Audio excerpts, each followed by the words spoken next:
പ്രിയ ശ്രോതാക്കളെ, the story of the സയൻസിൻ്റെ 263 അധ്യായത്തിലേക്ക് ഏവർക്കും സ്വാഗതം.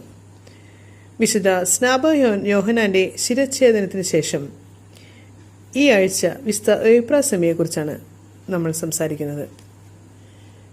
തൃശൂർ ജില്ലയിലെ കാട്ടൂർ ഗ്രാമത്തിൽ എലുവത്തിങ്കൽ ചെറുപ്പുകാരൻ തറവാട്ടിൽ അന്തോണിയുടെയും കുഞ്ഞേത്തിയുടെയും മകളായി 1877 ഒക്ടോബർ 17 റോസ എന്ന എവുപ്രാസ്യമ്മ ജനിച്ചത്. പരിശുദ്ധ മാതാവിനോടുള്ള അവളുടെ അമ്മയുടെ അഗാധമായ ഭക്തിയും വിശ്വാസവും കണ്ട കുഞ്ഞു റോസയിൽ വളരെയേറെ സ്വാധീനം ചെലുത്തിയിരുന്നു. അവളുടെ അമ്മ അവളോട് പറഞ്ഞ കഥകളിൽ നിന്നും, പ്രത്യേകിച്ച് ലിമായിലെ വിശുദ്ധ റോസായുടെ കഥയിൽ നിന്നും ചെറുപ്പത്തിൽ തന്നെ നന്മയിൽ വളരുവാനും യേശുവിനു വേണ്ടി സഹനം അനുഭവിക്കാനുമുള്ള അപാരമായ ആഗ്രഹം അവളുടെ ഉള്ളിൽ ജനിച്ചു. വളരും തോറും ആത്മീയ കാര്യങ്ങളിൽ താല്പര്യമേറിവന്ന റോസ 9-ാം വയസ്സിൽ പരിശുദ്ധ മാതാവിന്റെ ഒരു ദർശനത്താൽ കന്യാസ്ത്രീയാകുവാൻ തീരുമാനിച്ചു. അവളുടെ പിതാവിന്റെ ശക്തമായ എതിർപ്പുണ്ടായിരുന്നെങ്കിലും എവുപ്രാസ്യ നിരന്തരമായ പ്രാർത്ഥനകളും ജപമാലകളും ഉപവാസങ്ങളും തുടർന്നുകൊണ്ടിരുന്നു. റോസയുടെ ശക്തമായ പ്രാർത്ഥനയും ഇളയ സഹോദരിയുടെ പെട്ടെന്നുള്ള മരണവും അദ്ദേഹത്തിന്റെ മനസ്സ് മാറാൻ കാരണമായി. വാസ്തവത്തിൽ അവരുടെ പിതാവ് തന്നെയാണ് കർമ്മലീത്ത സഭയുടെ കൂനമ്മാവിലുള്ള മഠത്തിൽ കൊണ്ടുപോയി ചേർത്തത്. അനുദിനം വിവിധ രോഗങ്ങളാൽ അവൾ സഹനങ്ങൾ ഏറ്റുവാങ്ങിക്കൊണ്ടിരുന്നു. ഒരിക്കൽ ഒരു മാരകമായ രോഗത്തിന്റെ പിടിയിലായ അവളെ മഠത്തിലെ മറ്റ് കന്യാസ്ത്രീകൾ തിരിച്ചയക്കുവാൻ തീരുമാനിച്ചു. എന്നാൽ തിരുക്കുടുംബത്തിന്റെ ഒരു ദർശനം വഴി അവൾക്ക് അത്ഭുതകരമായ രോഗശാന്തി ലഭിച്ചതിനാൽ അവളെ അവിടെ തുടരുവാൻ അനുവദിക്കുകയായിരുന്നു. 1887 സ്ഥാപിതമായ തൃശൂർ വികാരിയത്തിന്റെ അധീനതയിലായിരുന്ന കൂനമ്മാവ് കന്യകാമഠം 1896 രൂപത പുനർവിഭജനത്തിൽ തൃശൂർ വികാരിയത്തിന്റെ സ്വദേശീയമത്തനായ മാർ യോഹന്നാൻ മേനാശ്ശേരി തന്റെ രൂപതയിൽപ്പെട്ടവരെ തൃശൂരിലേക്ക് കൊണ്ടുപോകാൻ പരിശ്രമിച്ചതിന്റെ ഫലമായി 1897 മെയ് 9 വിശുദ്ധ യോസേപിതാവിന്റെ നാമധേയത്തിൽ അമ്പഴക്കാട് അവിഭക്ത തൃശൂർ രൂപതയിലെ പ്രഥമ കർമ്മലീത്ത മഠം സ്ഥാപിതമായി. അപ്രകാരം 1897 അവൾ പ്രോസ്ലേറ്റ് ആവുകയും യേശുവിന്റെ തിരുഹൃദയത്തിന്റെ സിസ്റ്റർ എവുപ്രാസ്യ എന്ന നാമം സ്വീകരിക്കുകയും ചെയ്തു. 1898 ജനുവരി 10 സന്യാസവ്രതം സ്വീകരിച്ചു.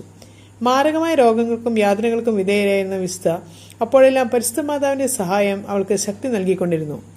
1900 മെയ് 24 തൃശൂർ അതിരൂപതയിലെ സെന്റ് മേരീസ് കന്യാസ്ത്രീ മഠം സ്ഥാപിതമായി.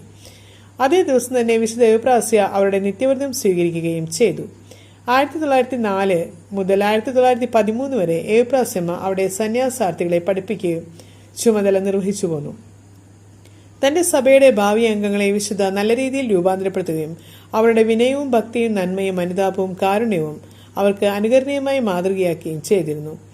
ഏകാന്തപരമായൊരു ജീവിതമായിരുന്നു സിസ്റ്റർ എവുപ്രാസ്യ ആഗ്രഹിച്ചിരുന്നെങ്കിലും ഒല്ലൂരിലെ സെന്റ് മേരീസ് കോൺവെന്റിലെ സുപ്പീരിയറായി അവൾ തെരഞ്ഞെടുക്കപ്പെട്ടു. 1913 മുതൽ 1916 വരെ വിശുദ്ധ തന്റെ ദൗത്യം ഭംഗിയായി നിർവഹിച്ചു പോന്നു. അവളുടെ വിനയവും ഭക്തിയും കണ്ട് പ്രദേശവാസികൾ അവളെ പ്രാർത്ഥിക്കുന്ന അമ്മ എന്നും അവിടുത്തെ മറ്റ് കന്യാസ്ത്രീകൾ സഞ്ചരിക്കുന്ന ആരാധനാലയം എന്നുമാണ് വിളിച്ചിരുന്നത്. കാരണം അവളിലെ ദൈവിക സാന്നിധ്യം അവൾക്ക് ചുറ്റുമുള്ളവരിക്കും പ്രസരിച്ചിരുന്നു. വിശുദ്ധയുടെ ആത്മീയ ജീവിതത്തിന്റെ തുടക്കം മുതലേ അവൾക്ക് മെത്രാനായിരുന്ന ജോൺ മേനാശ്ശേരിയുടെ അനുഗ്രഹവും ആത്മീയ മാർഗദർശിത്വവും ലഭിച്ചിരുന്നു. തന്റെ ആത്മീയ ജീവിതത്തിന്റെ എല്ലാ വശങ്ങളും തനിക്ക് വെളിപ്പെടുത്തി തരുവാൻ അദ്ദേഹം നിർദ്ദേശിക്കുകയും അവരുടെ എല്ലാ എഴുത്തുകളും അദ്ദേഹം ബുദ്ധിപൂർവ്വം സൂക്ഷിക്കുകയും ചെയ്തിരുന്നു. അദ്ദേഹത്തിന്റെ പിൻഗാമിയായിരുന്ന മാർ ജോർജ് ആലപ്പാട്ടിനെ അദ്ദേഹം വിരമിച്ചപ്പോൾ അദ്ദേഹം ഈ എഴുത്തുകൾ തൃശൂരിലെ കർമ്മലീത്ത സഭയുടെ സുപ്പീരിയറിനെ ഏൽപ്പിക്കുകയും നിങ്ങൾക്കിത് ആവശ്യം വരും എന്ന് പ്രവചനാതീതമായി പറയുകയും ചെയ്തു. എവുപ്രാസ്യമ്മ തന്റെ സമയത്തിന്റെ ഭൂരിഭാഗവും കോൺവെന്റിലെ അൾത്താരയ്ക്ക് മുന്നിലായിരുന്നു ചെലവഴിച്ചിരുന്നത്. സ്വാഭാവികമായും അവൾ വിശുദ്ധ കുർബാനയുടെയും ജപമാലയുടെയും വലിയൊരു അപ്പസ്തോലികയായി തീർന്നു. ക്രൂശിതനായ കർത്താവിന് അവൾ തന്നെ പൂർണ്ണമായും സമർപ്പിക്കുകയും കർത്താവിൽ നിന്നും അവൾക്ക് നിരന്തരം ആശ്വാസം ലഭിക്കുകയും ചെയ്തുകൊണ്ടിരുന്നു. തനിക്ക് ചെയ്യുന്ന ചെറിയ സഹായങ്ങൾക്ക് വരെ ഞാനിത് ഒരിക്കലും മറക്കുകയില്ല, എന്റെ മരണത്തിന് ശേഷവും എന്ന് പറഞ്ഞുകൊണ്ട് നന്ദി പ്രകാശിപ്പിക്കുകയും അവളുടെ പതിവായിരുന്നു. തിരുസഭയോട് എവുപ്രാസ്യമ്മയ്ക്ക് ഒരു പ്രത്യേക സ്നേഹം തന്നെ ഉണ്ടായിരുന്നു. സഭ നേരിടുന്ന പല പ്രശ്നങ്ങളും അവളെ വ്യക്തിപരമായ ദുഃഖത്തിൽ ആഴ്ത്തിയിരുന്നു.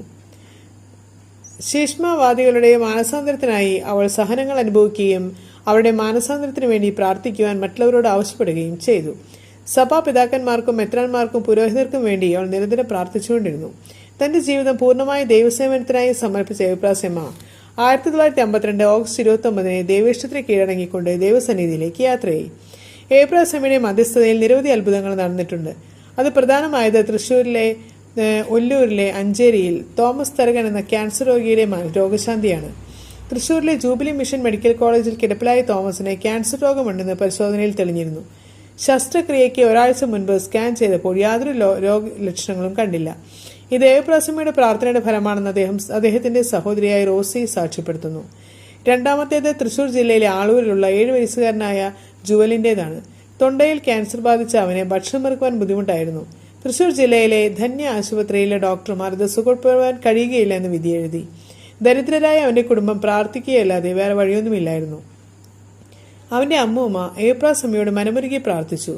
ധന്യ ആശുപത്രിയിലെ ഡോക്ടറായ ശശികുമാർ പിന്നീട് പരിശോധിച്ചപ്പോൾ അവന്റെ മുഴ അപ്രത്യക്ഷമായതായി കണ്ടു.